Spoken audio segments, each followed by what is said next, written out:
le suivi judiciaire n'est pas là, que des peines ne sont pas toujours exécutées, que l'on retrouve les mêmes personnes en rue quelques jours plus tard. Et donc il va falloir s'attaquer réellement à la réforme de la justice, la rendre plus rapide, plus efficace.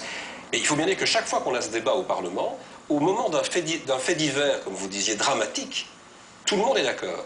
Mais quand on dit qu'on va accélérer les procédures, juger des flagrants délits plus vite, ou par exemple, quand Jean-Pierre Malbandier vient déposer au Parlement plus d'1 million de signatures pour des peines incompressibles, sa pétition est toujours dans la cave de la Chambre.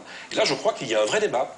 Comment faire en sorte qu'au-delà de la réforme de la police, on puisse aussi donner un vrai suivi judiciaire, qu'on n'ait plus ce sentiment d'impunité. Pour le reste, c'est vrai, c'est la présence policière, c'est faire en sorte que l'on n'ait pas peur de sortir, comme parfois des gens le disent, dans les rues, et surtout dans les rues des grandes villes. Alors la justice est trop laxiste, Éliot Desropeaux, qu'est-ce qui ne va pas du côté de la justice? D'abord, je dois vous dire avec beaucoup de clarté, pour nous socialistes, la sécurité des citoyens, c'est une des toutes premières priorités.